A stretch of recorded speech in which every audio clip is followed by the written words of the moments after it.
Alô, amigos. Uma boa noite, um grande abraço a todos que nos assistem. É com muita alegria que estamos aqui mais uma vez reunidos nesse estudo maravilhoso da série psicológica Joana de Ângeles. Hoje, dando início ao volume 6, Autodescobrimento, uma busca interior.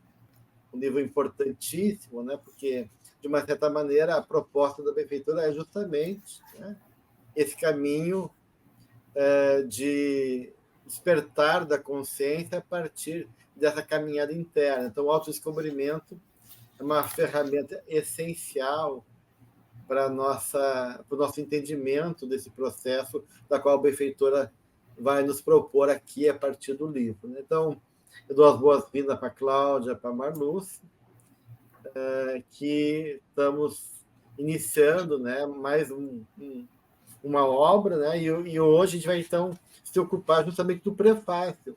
Um prefácio lindo, complexo, profundo, que dá uma ideia da proposta dela em relação à temática do livro. Então, bem-vindos a todos. Cláudia, Marluce, alguém quer trazer a sua impressão desse primeiro momento, o prefácio aqui da benfeitora? Eu achei muito interessante que ela ressalta que, apesar de toda a história antes da contribuição valiosa, né, dos psiquiatras e psicólogos, né, analisar o ser humano na perspectiva espiritualista, espiritual da existência humana, que faz toda a diferença, né? Então, eu achei a ciência, ela caminha junto com esse olhar desse lado espiritualista, né? Esse lado espiritual.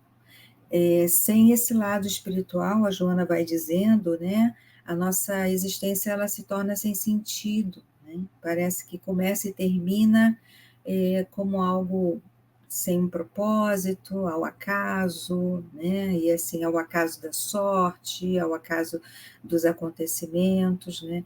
Então, falta um para quê, né? Que é o que Jung sempre nos traz, né? É o para quê, não é o porquê, né? O porquê é causalista, né? E a mentora vai dizendo aqui, né? Causa e efeito, mais para frente a gente vai falar, né? De doença e saúde, né? Enfim. Então, não é o porquê, é o para quê. E aí eu acho que ela, na minha visão, ela inaugura esse livro com essa perspectiva, a importância dessa perspectiva espiritual, da gente ter um sentido, um significado da vida, né? Precisa haver um sentido e um significado, senão a gente é uma folha de papel ao vento, né? Sendo soprada para vários lados. Quem não sabe para onde vai, para qualquer lugar serve, né? A gente conhece essa frase, né? Então a gente precisa ter um foco, precisa ter uma direção, precisa saber que estamos num ponto e desejamos chegar naquele outro, né? E depois, quando chegamos, a gente, numa visão retrospectiva, a gente olha, eu já fui assim, como já estou diferente, né? Antes não tinha uma amplitude de consciência, agora já consigo me enxergar tão diferente, né? Tão maior, que a gente vai entendendo os renascimentos, os vários renascimentos durante uma vida, né, de encarnado. Eu acho que só o título do livro, né, já é um título assim bastante mobilizador, porque ela fala dessa busca interior. E me chamou muita atenção a imagem belíssima da capa do livro, que é uma pessoa olhando, né, para cima, numa perspectiva muito mais ampliada, e uma janela que se abre no peito. E aí me veio duas coisas, assim, um é que a gente já desvendou galáxias, né? A gente manda sondas para tudo que é planetas e quer descobrir como é que o universo funciona e tal. A gente desvenda já o mundo subatômico ali, né? O que tem no átomo, como é que esse movimento. E, no entanto, a gente ainda se conhece tão pouco, né? Então, essa imagem da janela que abre para a nossa realidade interna me lembrou também aquela frase do Jung muito falada, né? Que quem olha para fora sonha e quem olha para dentro desperta. E aí a Joana de Ângeles, ela começa a fazer essa conversa, né, entre essa realidade que é transpessoal, né, que a psicologia, enquanto uma ciência formal, começa a se ocupar lá na década de 50, 60, né, talvez do século passado, e que, né, os ensinamentos espíritas já vão dizer dessa realidade invisível aí. E se a gente começar a pensar na nossa vida só do ponto de vista material aqui, biológico, né? Ela diz que ela não nega a hereditariedade, a genética, mas a existência nossa, ela é muito maior que isso, né? Então, esse convite de autodescobrimento para uma viagem que é para dentro de nós, ela diz que é inadiável, para ver, né, o quanto, e aí ela usa a psicologia, né? Ela traz a psicologia como essa ponte, né, capaz de ajudar a nos entender, a desvendar esse universo que ainda é um grande mistério para nós, né? Então acho esse livro assim bastante que nos toca bastante, que diz respeito à nossa realidade mesmo, né? Com temas que afetam a todos nós. É interessante ela poder fazer essa relação que a Cláudia trouxe, né, dessa caminhada própria, da própria evolução da ciência, que parte de uma visão reducionista, como a benfeitora critica, né? A gente resiste, né, a aceitar essa ferida narcisista e ter uma atitude de humildade e reconhecer que a gente não tem a primazia, a onipotência de se achar o dono de tudo, né? Mas que, na medida que o homem parte dessa causalidade apenas material, negando a realidade divina, a realidade do espírito, não tem como avançar psicologicamente, né? Ou seja, a visão de uma psicologia materialista não dá conta das questões humanas, né? Não dá conta de questões primordiais que envolvem o sofrimento, as dores, o sentido da vida, como vocês colocaram, né? E também uma psicologia voltada para um movimento que vai em direção, né, a uma finalidade, né? Uma psicologia prospectiva, uma psicologia que busca um sentido, né, e uma finalidade última da existência, que é uma psicologia voltada para essa evolução espiritual. Ela precisa romper com essa visão, então, de uma causalidade e de uma visão reducionista, e compreender esse sentido maior da existência, que está realmente ligado a essa dimensão espiritual, da qual, então, a benfeitora propõe, né, não negar tudo que a psicologia fez até agora, mas trazer um olhar mais ampliado, né, mais profundo, integrando junto aos estudos do comportamento humano a realidade essencial do espírito e da dinâmica espiritual, para que a gente possa ter uma compreensão então mais profunda da realidade, encontrando então um sentido para a vida, né? Essa finalidade maior, né? Essa visão de que estamos aqui não por acaso, né? Não por sorte, né? Aleatoriamente, mas sim por uma engrenagem fantástica, inteligente, refinada, bela, bem trabalhada, que nos envolve num campo de realizações e de movimentos em direção ao despertar da nossa consciência, e por isso a importância do autodescobrimento que ela propõe, né, que é a proposta do livro. Então, acho bem interessante esse movimento, né, onde eles colocaram esses desafios da vida, que ela não nega, né, a hereditariedade, a questão social, familiar. Então, tudo isso não está dissociado dessa dimensão maior espiritual. Então, não é negar a realidade da vida com seus desafios, mas compreender elas nessa dimensão mais ampla, que tudo isso obedece e se organiza num arranjo mais profundo e mais amplo, que é essa dimensão espiritual.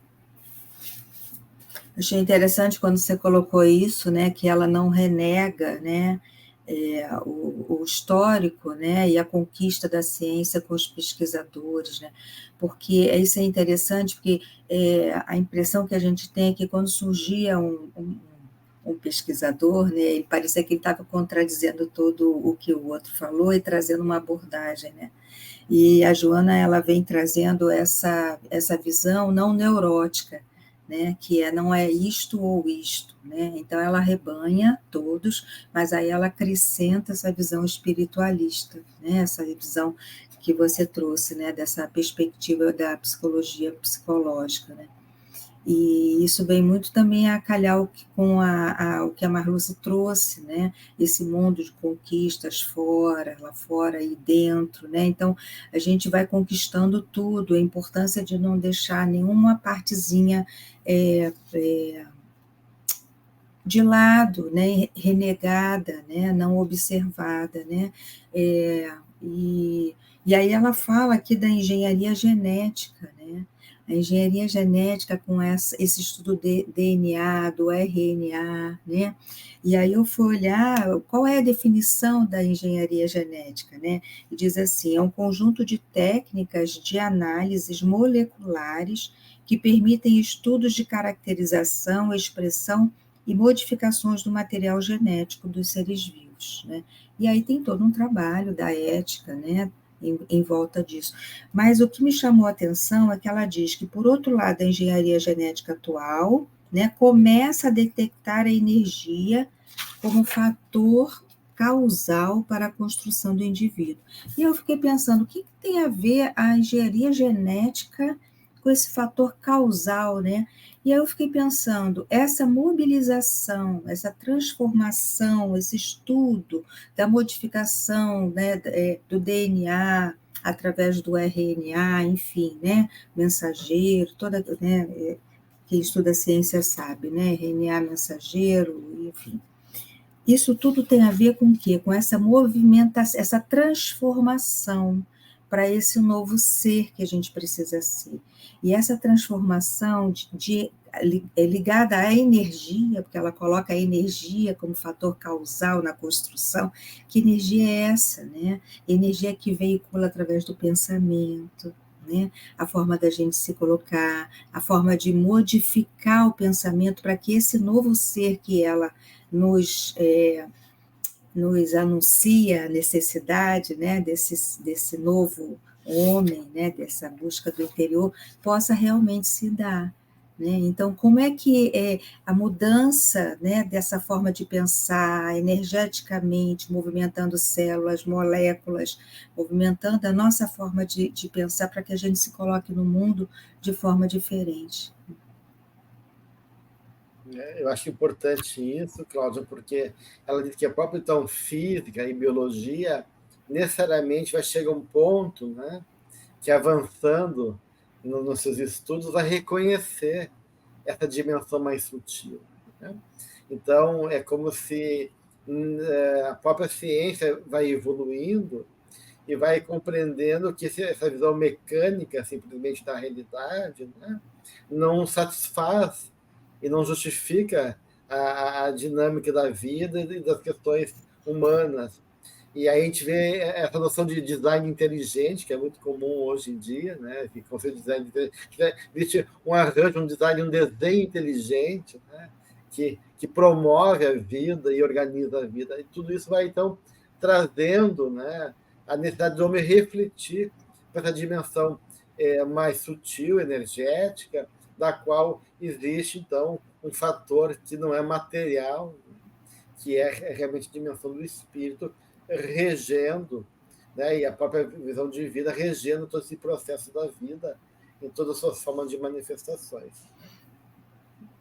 É um assunto complexo, né? Eu assim, não tenho conhecimento de física e tal, mas o pensamento que me veio, né, é que antes o mundo era mais simples de se explicar, né? Então, essa coisa da física mecanicista ali, né, das causas e efeitos, e depois quando começa a física quântica trazendo, né, que o observador afeta o que é observado, começa a trazer uma complexidade das questões que fala, né, inclusive da forma como a gente está evoluindo, né, que são coisas ainda que a gente está tateando, assim, nós que somos leigos, vamos dizer, né, que não participamos disso, mas dentro da psicologia ela traz uma descoberta ali de Freud, de Jung a partir do inconsciente.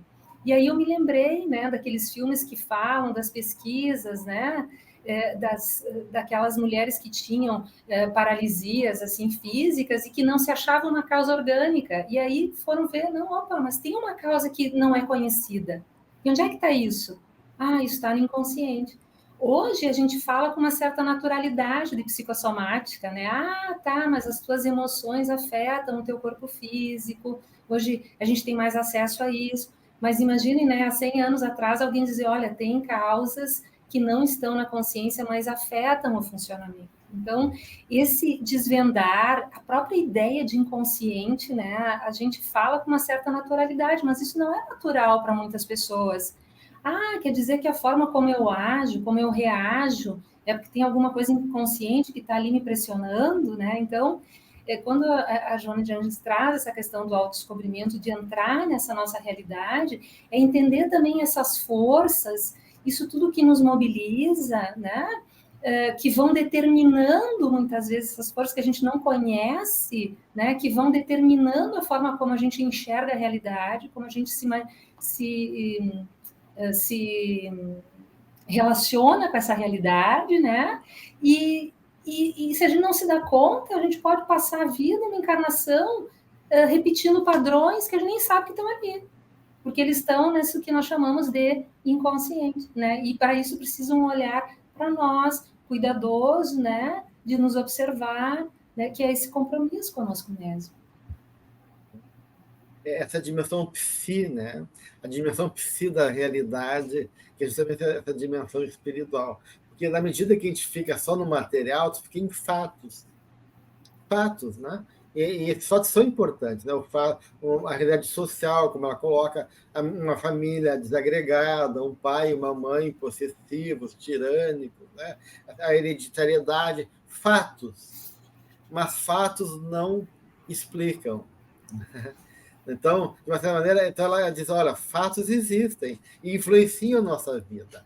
Mas a subjetividade, né? Ou seja, como a gente experiencia o fato, de como esses fatos vão me afetar, já vão além da realidade material. Então, tudo isso vem realmente avançar para essa dimensão espiritual, onde não pode compreender a realidade humana sem superar essa visão tão reducionista e literal do fato material. Né? Então, existe aí forças atuando, né?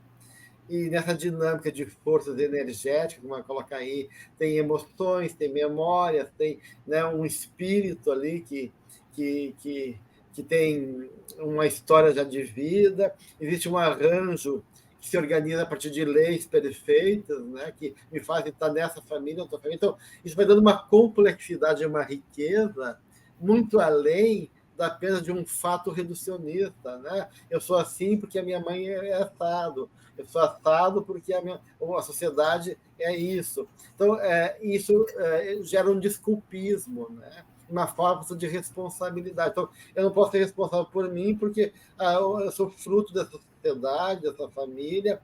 Então, ela começa a mostrar, na verdade, né, que uma visão materialista, ou a gente fica na inconsciência, uma visão parcial, limitada e infantil, ou a gente foge, negando essa realidade maior no convite a ser responsável em favor de um crescimento, né, humano, ético, de valores, de um crescimento espiritual. Então, ela vai dizendo para chegar nesse autodescobrimento como condição fundamental dessa dimensão mais profunda, que é a dimensão do espírito.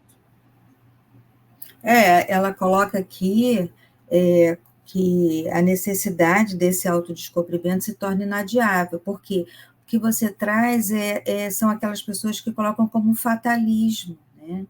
Então, a justificativa de não avançar é esse fatalismo de ter nascido em tal família, em tal condição, né?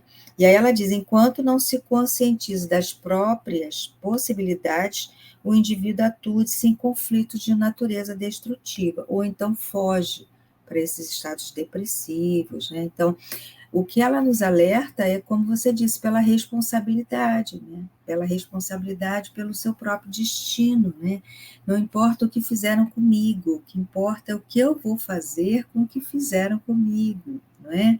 E o que eu vou fazer com a minha vida a partir disso, né? Então, isso traz um grau de responsabilidade, de comprometimento com a nossa vida, né, com o nosso destino, com as nossas atitudes, com aquilo que a gente vai construir, deixar de legado muito maior e muito mais bonito do que aquela pessoa que desencarna e chega ao final da vida, antes de desencarnar, cheia de desculpismos e que não pôde ser mais porque, infelizmente, não teve sorte, né? Então, são coisas completamente diferentes, né? E aí ela vai dizer assim, mais à frente, ela completa, né? Bom, primeiro ela diz que é importante a gente identificar isso, né? A gente identificar essas questões, e ela diz que vai remanescer dentro de nós esse atavismo da dualidade, né? Do negativismo, do positivismo, né? Diante das decisões a tomar. Então, o negativismo pode estar ligado a essas histórias tristes, dramáticas que a pessoa teve, né? E também coisas relacionadas à vida passada, né? Que fazem com que ela olhe sempre de uma forma negativa. Mas o positivismo eu vou avançar, eu tenho poder para isso, eu tenho possibilidade, né? Colocar a força, o atributo da vontade em ação, para que ela possa, apesar, né? Essa palavra é bastante interessante, apesar de qualquer coisa, ela seguir adiante. Então, ela coloca aí esse dualismo, e a gente sabe que a mente funciona sempre por opostos, né? Então, uma hora, né, um lado puxa para trás, o outro lado vai, empurra para frente, né? E aí está o ser humano no meio dizendo, e agora, o que é que eu faço? Né? Eu sigo ou eu paro, né, desse dilema. É interessante que aqui ela inverte, né, Cláudia? Enquanto não se conscientize das próprias possibilidades, né? Então ela está invertendo. A gente tem que buscar dentro de nós os recursos para dar conta dessa realidade que está posta ali fora. E aí, olha que lindo isso, que então ela parte do princípio de um ser humano que tem potencialidades, de um ser humano que tem vontade, de um ser humano que tem livre-arbítrio, que é livre para escolher como ele quer viver aquilo ali. Então, eu tenho coisas que eu não vou poder mudar, né? Que estão ali fora quanto realidade. Agora, como eu vou viver isso? Aí sim eu sou livre para escolher, num certo sentido, se eu tiver consciência do que está em jogo, né? De como é que eu estou nessa experiência.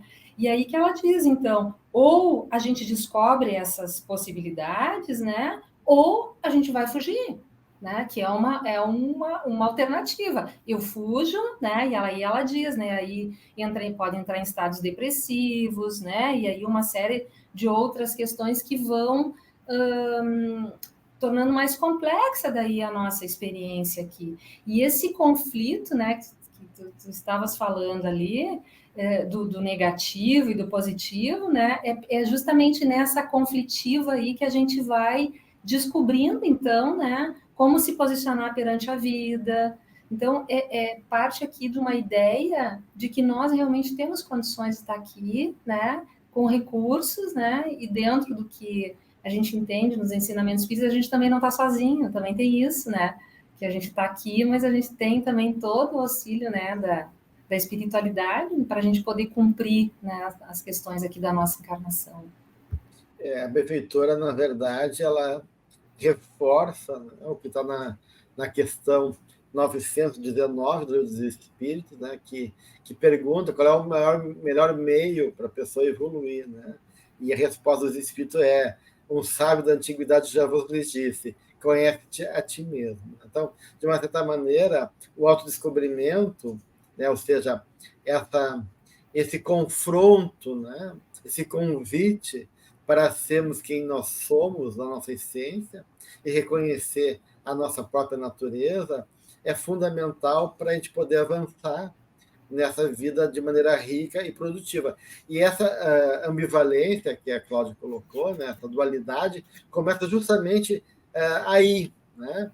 Porque, de um lado, o autodescobrimento é uma forma de libertação, né? Ou seja, e na medida que eu me descubro, eu avanço e me reconheço nessas potencialidades ricas, como a Marluce também colocou, mas, ao mesmo tempo, se autodescobrir é reconhecer, né, e superar toda a minha mentira, né, voluntariosa, onipotente, daquele que se acha num lugar especial e vê que, na verdade, né, é uma coisinha ainda despertando. Né? Então, de uma certa maneira, a gente tem medo da autodescoberta, a gente tem medo da verdade, porque a verdade nos assusta, porque rompe com mentiras que a gente lutou e sustentou durante séculos, milênios, tanto do ponto de vista individual como histórico. Né? Então, a gente se segurou nisso.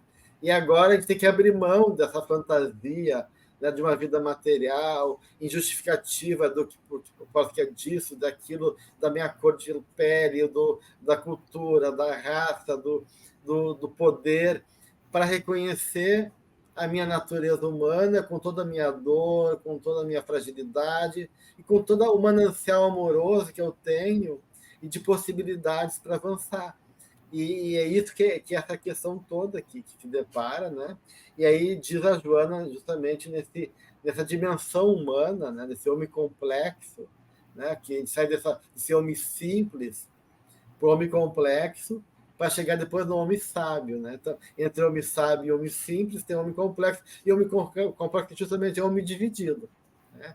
Esse homem neurótico. Né? Então, nós somos seres neuróticos, seres divididos, porque justamente já temos a capacidade de pensar e temos a capacidade de mentir para nós mesmos. Né? Porque o homem é o único animal que mente.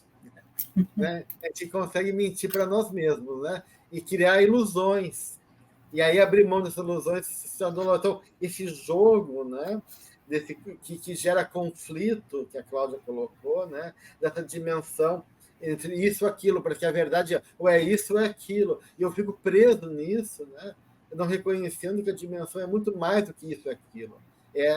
Tem um além, tem um porém, tem um mais, tem muita coisa, né, que envolve esse jogo literalizante, né, de que eu estou perdendo, estou ganhando, né, e assim por diante.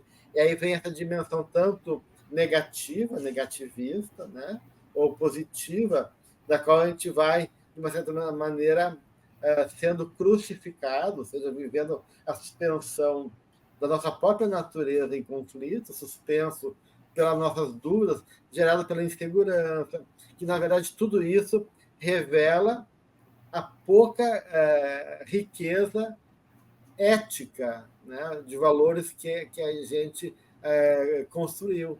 E esse é o grande desafio. Né? Então, o descobrimento nos abre para esse homem ético, de valor, de amor, de ética, de estética, porque o amor é sustentado pela harmonia, pela beleza e pela busca do sublime. Né? E só que a gente, me parece que não acredita ainda num caminho. Né? E aí a gente fica nesse jogo de projeções e de conflitos que é muito ainda a nossa dimensão atual. Né?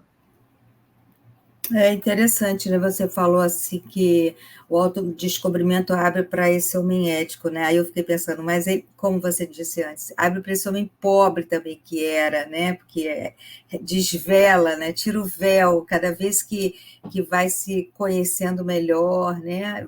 Vai tirando esse véu, né? Das coisas que ainda o afetam tanto, né? E aí ela traz aqui, achei bem interessante, tem um parágrafo logo abaixo, né, que ela diz assim, alguns requisitos para que seja logrado o autodescobrimento, né? Interessante que a Joana vai falando, mas depois ela dá assim umas ajudinhas, né? Um passo a passo, alguma coisa assim, né? Então, ela diz assim, a insatisfação pelo que se é, ou se possui, ou como se encontra, porque precisa ter um desassossego, né? Precisa estar insatisfeito, precisa ter alguma coisa que incomoda, né? Que aquelas repetições dos eventos, mas toda hora acontece alguma coisa, né? Chega uma hora que a pessoa começa a refletir, mas por que toda hora isso me acontece, né? Ou então aquela pessoa que pensa assim, eu não nasci só para isso está muito pouco, isso está muito pequeno para a minha vida, né? Então, vai criando, esses desassossegos vão criando essa possibilidade de transplantar aquele lugar que ela está para um lugar mais maior, mais amplo, né? Então, achei bem bacana. Então, é preciso se desassossegar, é preciso estar insatisfeito, né? Sair do comodismo, né? Do lugar conhecido, fácil, né? É preciso se confrontar, né? E uma outra coisa que ela diz, o desejo sincero de mudança, né? Precisa desejar, então tá, então eu tô insatisfeito, então eu quero mudar, né? Se conectar com aquele desejo de mudança. Não sei o que é, mas do jeito que está, não está mais bom, né? Não está legal assim, né? Então, ela fala persistência no tentame, ou seja, perseverar, porque não é nada fácil, né? Mudar do que já se conhece para aquilo que é o salto da aranha, né? A aranha faz a teia quando ela salta, né? Então, é aí que ela constrói o caminho. Então, é sair para o desconhecido, né? A disposição para aceitar, se vencer, se aceitar do jeito que é, como o Gelson falou, né? Desvela a verdade e a gente diz, uau, estou nu, é um homem nu, né? Quer dizer, então, aceitar, vencer-se é a capacidade para crescer emocionalmente, né? Ser provocado, né? Fazer todo esse trabalho que não é nada fácil. Eu ia dizer, falando parece tão simples, né? Aceitar-se. Vou pegar só esse item, tá, Cláudia? Aceitar-se, né? Disposição para aceitar-se. Porque daí ali em cima ela diz assim, né? Que a experiência do autodescobrimento, ela propicia, né? Faculta ali identificar os limites e as dependências, as aspirações verdadeiras e as falsas, os embustes do ego e as imposturas da ilusão, né? Então, até a gente chegar nesse aceitar-se, né, a gente reconhecer essas ilusões que o Gelson estava falando, né, que tem um sentido também. Né? Elas, em até um determinado momento, elas têm aquele sentido, né, de eu achar que eu sou mais do que eu sou, que eu posso mais do que eu posso, né? Então, durante um determinado momento do meu caminho, talvez aquilo tenha sido interessante, mas chega um determinado momento que não dá mais, né? Que eu vou ter que realmente olhar, né? Vou ter que sair dessa infância psicológica, porque quando a gente é criança é assim, a gente acha que é o melhor jogador do time, às vezes não joga nada. Mas é importante pensar que é, né? Porque daí eu vou lá, eu corro atrás da bola, eu quero fazer aquele ponto. Mas depois a gente vai crescendo e vendo, não, peraí um pouquinho, né? Eu tenho essas limitações, tal. Então, isso tem a ver muito com essa disponibilidade, assim, desse amadurecimento psicológico que a vida, de algum momento, ela vai nos levar a isso, né? Mas se a gente pudesse fazer isso de uma forma consciente, assim, num compromisso, né, de se olhar e começar a reconhecer o quanto a gente não trabalharia em nós, por exemplo, o nosso orgulho, né? Isso nos conectaria, assim, com esse lado mais humilde, assim, de ver as nossas reais possibilidades, né? E aí podendo ir aceitar mesmo as coisas, né? Então, é realmente complexo isso aqui que ela está colocando. Esse processo todo... Eu só queria lembrar dos mecanismos de defesa, né? Porque quando a Malu se diz, então... Mas tem os mecanismos de defesa que estão sustentando aquela pessoa, né? Naquele tempo que é necessário, né? Para depois ela poder avançar. Obrigada. Eu acho muito bonito esse processo de libertação, né? Esses requisitos que a Cláudia colocou, porque realmente a benfeitora mostra que há um caminho, né? E tu vê que esse processo de conhecimento, né, envolve justamente esse primeiro contato conosco mesmo, né? Quando ela propõe que o que se é, né? O que se quer, o que possui, como se encontra, ou seja, não julgue, não é julgar, não é se condenar, se perceba, se reconheça. A Joana quer nos libertar dessa vitimização que a gente tem, né? E dizer, peraí, vocês não são mais crianças, vocês não são mais indivíduos incapazes. Vamos sair do lugar da vítima, não vamos dar mais desculpa, vamos assumir que vocês são seres dignos, capazes de avançar, e então vamos romper com aquele processo de ilusão e buscar realmente o autoconhecimento. Exatamente isso. Ela fala a seguir aí, né, que por conta dessas causas, né, que você trouxe, né, de reencarnações passadas, né, de traumas da infância, né, da forma como foi conduzido e tal, se o indivíduo não muda, ele vai permanecer fragilizado e refém de tudo isso, né? Como você trouxe, né? Suscetível aos estímulos negativos, porque aí ele está fragilizado, né? Se ele está fragilizado, a gente sabe que o pensamento, né, é a via de comunicação com todas as dimensões, né, e a forma como ele se sente, né, a emoção que ele traz, ele vai estar fragilizado mesmo, né? E vai estar fragilizado diante dessa dimensão espiritual que nos habita, né? Fragilizado, mas num discurso onipotente, né, Cláudia? Que ele está fragilizado, mas faz de conta dessa arrogância compensatória para se autoafirmar a partir de fiozinhos frágeis que ele tem, né? Que no fundo ele tem medo, né? Medo e não acredita mesmo nesse amor ainda divino, né? Não acredita nesses valores espirituais que são sustentados pelo amor do Pai e pelo próprio auto-amor. E por isso que Joana coloca que esse movimento se faz na medida que eu tenha realmente um discernimento dos objetivos da vida, né? E também, né, do empenho em vivenciar isso. Então, realmente, eu tenho que encontrar uma realidade que é uma realidade que não é mais dos fatos, nem do jogo ilusório da matéria e dos interesses do mundo, mas sim dos valores verdadeiros, que são os valores espirituais. Né? E isso que talvez seja difícil ainda para a maioria das pessoas reconhecer e fica nessa fragilidade, mesmo que elas se coloquem, né, numa atitude arrogante, compensatória para fugir de si mesmo.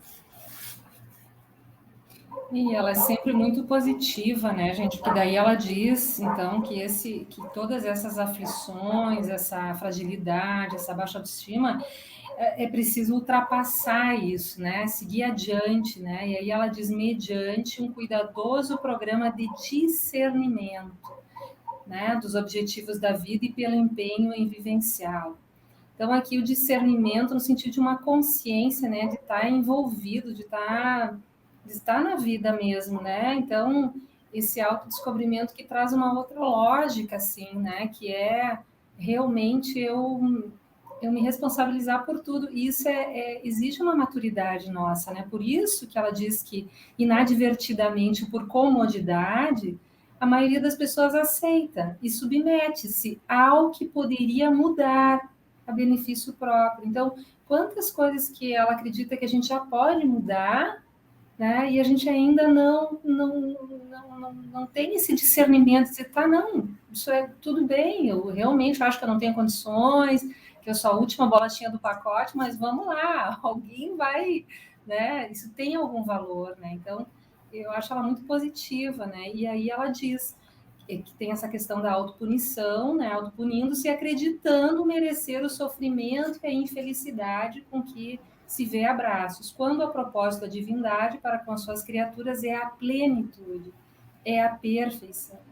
Então, aqui ela traz também essa questão, né, de que muitas vezes a gente fica muito preso naquela ideia de que é meu karma, eu tenho que sofrer, né, a vida é difícil, né, e quando ela diz que não, que isso não é a lógica do divino, né, a lógica do divino é a plenitude, então, independente do que tem ali, não, a gente merece ser feliz aqui, né, e buscar isso, né, dentro daquilo que é possível.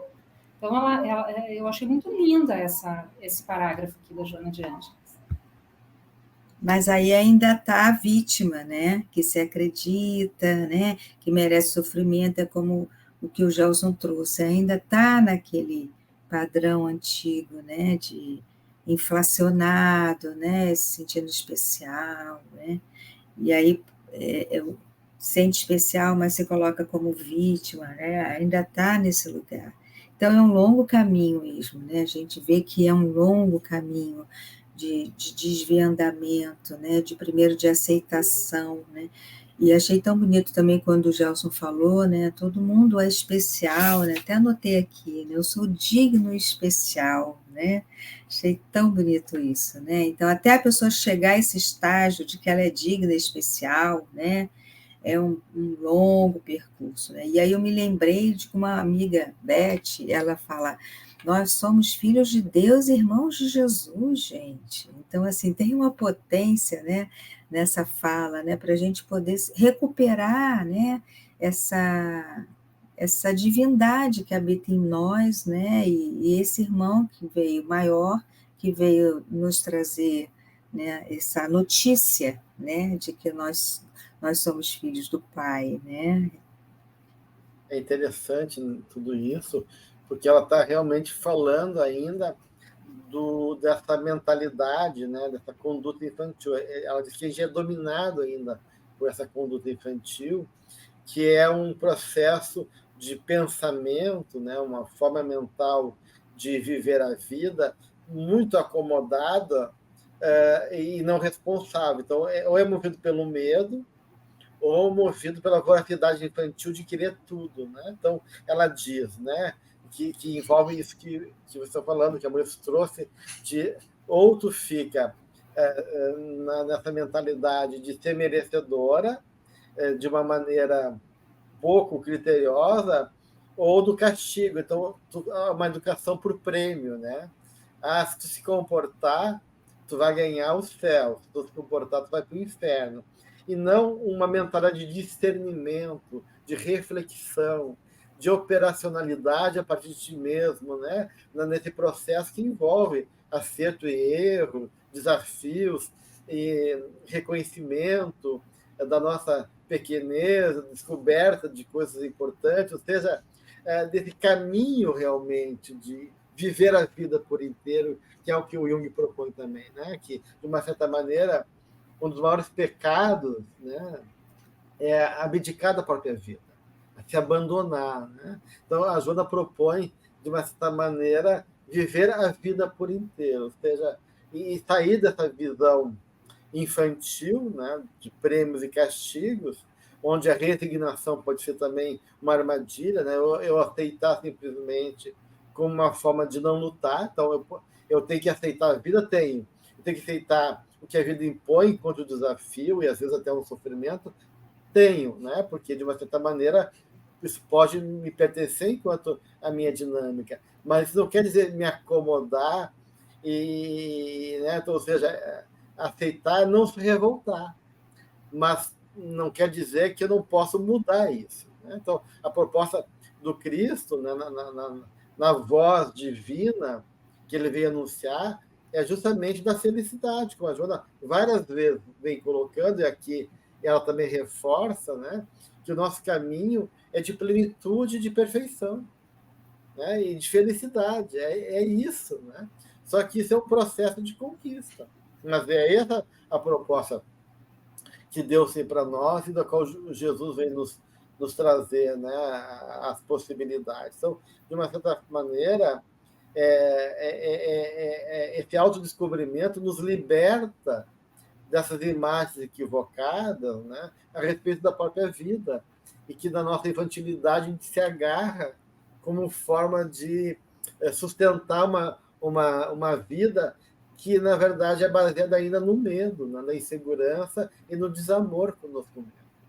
Então, para mim, essa proposta de autodescobrimento da benfeitora é um desvelar do que representa verdadeiramente ser. E ser é justamente a possibilidade de poder compreender o que seja verdadeiramente também amar. Então, essas duas coisas vêm junto, né? E é isso que eu entendo aí quando ela propõe essa proposta de autodescobrimento aqui, que é a proposta desse livro. É que é muito forte em nós ainda, né, essa ideia. Se eu fizer tudo direitinho, né? Se eu fizer tudo direitinho, então eu não vou ser punido. Isso aí tá muito, né? Porque é um caminho, de uma certa forma, seguro, né? Alguém me diz o que eu tenho que fazer, o que eu não tenho que fazer, então eu em tese, não corro risco, mas eu também acabo não descobrindo quais são as minhas potencialidades. Mas isso ainda é muito forte, né? Porque quando ela propõe essa questão de amadurecimento desse eu profundo, né? Então ela está dizendo, olha, vai para dentro de ti, vê e busca, né? Se tu é filho de Deus e carrega todas essas potencialidades divinas, né? Descobre isso. Só que para a gente descobrir isso, a gente vai ter que sair de lugares de segurança, né? A gente vai errar, vai levantar. Ela diz, erra, faz de novo. Subiu um degrau, sobe mais um, né? A Joana, em vários momentos, ela traz isso assim, né? E muitas vezes a gente tem dificuldade de correr riscos, né? Tem muito medo de errar, só que acaba ficando daí naquele lugar ali onde a gente não avança muito também, né? E aí, como já estava dizendo, acaba não vivendo a vida por inteiro, muitas vezes por medo, né? Então, Perde perde a complexidade da vida, né, Marlúcia? Porque a gente tem essa visão infantil que ainda tem lá, está lá no princípio do judaísmo e que o protestantismo também adotou, e que se a gente for temente a Deus e ter fé, Deus vai nos dar saúde, riqueza, prosperidade. Então, uma vida próspera, rica, saudável, é que a gente tem fé e teme a Deus. Que é essa visão aí que ela fala aqui, né, de recompensa. Né? E a resposta a Jó, né, justamente, ela vem nos questionar isso. Né? Quando Jó aparece temente a Deus, ter fé, Deus tira tudo dele. Né? Então, é como amar a Deus e reconhecer esse amor, essa possibilidade, quando a vida me tira tudo. Como compreender isso? Né? E compreender que esse tirar não é, de uma certa maneira, um castigo e nem um desacordo de Deus contigo, mas é um desafio necessário, que Deus acredita em você e quer que tu avance e supere aquela faixa evolutiva da qual tu está preso ainda. Né? Então, de uma certa maneira, a gente vai ressignificando a vida e vendo nos fatos e nas ocorrências uma dimensão muito mais profunda do que essa mentalidade infantil de castigo e recompensa, da qual a gente está preso ainda, né? E mal acostumado. Né? Então, é aprender a lutar, né? Aprender a enxergar além do factual, chegar além do ilusório, de poder realmente ser tocado profundamente pela vida e dizer o que isso quer dizer para mim, o que isso aponta, o que isso vem trazer enquanto questões vitais, fundamentais para a minha vida nesse momento. Né? O que eu tenho que reconhecer, aprender ou construir a partir desse desafio. Ou seja, né, é uma proposta realmente de crescimento, né, de apostar que a gente pode, de apostar que é possível. E só para isso a gente tem que realmente se desacomodar. E a nossa tendência é ficar acomodado ainda nesse lugar de querer ser conduzido, né? E não realmente de fazer a caminhada e pagar o preço pelas nossas escolhas e nossa própria experimentação humana, que é fundamental para esse processo de autossuficiência, de libertação e de conquista verdadeira de nós mesmos. Então, essa é a grande proposta da benfeitora, né? A partir desse livro, né? E ela vai dizer assim, que eu achei bem bonito aqui, ela diz, liberando-se das imagens errôneas a respeito da vida, então, ou seja, a gente sustenta e alimenta essas imagens errôneas da vida, você deve assumir a realidade do processo da evolução e vencer. Então, o problema não é o mundo, não são as dificuldades nem as facilidades, somos nós, né? Superando os fatores de perturbação e de destruição que nós acabamos gerando nós mesmos em função da nossa incapacidade de acreditar e de poder realmente assumir aquilo que nos pertence enquanto caminhada. Então, né? E no final ela encerra, né, com uma atitude muito singela, muito bonita, né? Achei lindo isso. Quer falar um pouquinho sobre isso, Marlúcia? Não, eu achei tão lindo ela dizer, né, ali, ela diz que a contribuição singela, mas de singela não tem nada, né, gente? Olha a potência dessas imagens que ela traz, uma fagulha pode atear um incêndio, um fascículo de luz abre brecha na treva, uma gota de bálsamo suaviza a aflição, uma palavra sábia guia uma vida. Um gesto de amor inspira esperança e doa paz. Então, se nós estamos aqui ouvindo tudo isso, lendo isso e achando que é muito grande para nós, ela está nos dando uma dimensão bem bonita aqui, né? Que o mínimo que a gente consegue, o passo que a gente dá, tem uma repercussão imensa, né? Linda essa imagem aqui de um fascículo de luz que no meio da treva representa muito, né? De uma palavra sábia. Então, esses pequenos movimentos, né? Para a gente não achar que isso aqui é um empreendimento assim tão grande que não vou nem começar, né? Não, Mas assim, né, Marluce, uma faísca, ela tem que encontrar um ambiente favorável para poder gerar a combustão, né? Então, por isso que ela fala no final aqui, né, que essa pequena contribuição é dirigida àqueles que sinceramente buscam. Então, é isso que ela também está dizendo. Olha, né, o pouco aparente que eu posso oferecer pode ser muito se da parte de vocês, do coração de cada um, haver uma sinceridade de busca, né? Tendo Jesus como modelo e terapeuta superior para os problemas do corpo, da mente e do espírito. Ou seja, né, não sou eu, é a mensagem do Cristo, né? E eu que estou fazendo é uma contribuição, mas é para aqueles que realmente têm a sinceridade de buscar. Então, esse é o convite do autodescobrimento, convite também desse caminhar, né, desse despertar sincero em relação à nossa atitude. Achei tão bonito esse final aqui no prefácio dela. E depois ela termina com a visão que ela acredita de nós, né?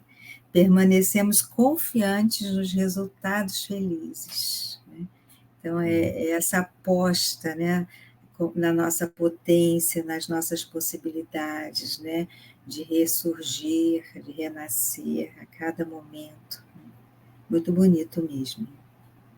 Com certeza, né? Então, a gente pode encerrar nosso bate-papo de hoje, né? Dando uma ideia, né, desse convite do que seja, né, o estudo dessa obra maravilhosa, convidando a todos então para continuar o nosso estudo justamente no próximo encontro, onde a gente vai começar no capítulo 1, o ser real, né, onde ela vai começar a trazer N questões importantes, né, a gente vai dividir nos capítulos conforme o conteúdo de cada capítulo, então esse capítulo a gente vai dividir em 3 encontros. Então, e no próximo, quando a gente vai trabalhar a primeira parte do capítulo, que é complexidade da energia. Então, a gente sugere que as pessoas já leiam, né? Que vão nos acompanhar, já leiam o capítulo, para poder já refletir, já elaborar, assimilar, e aí na nossa conversa poder, de uma certa maneira, ir agregando elementos em favor desse processo de esclarecimento e aproveitamento do que a benfeitora tem para nos oferecer nesse estudo maravilhoso. Alguma coisa mais, Manu e Cláudia, que queiram colocar? Não? Tá certo, então. Agradeço as duas por mais esse momento abençoado, né? Agradecendo a benfeitora por nos brindar com tamanhos riquezas de conhecimento, né? Do esforço e do amor dela por nós, em nome de Jesus, em nome de Francisco, e reforçar o nosso convite de estarmos juntos, continuando o estudo da série psicológica. Um grande abraço a todos e até o próximo encontro.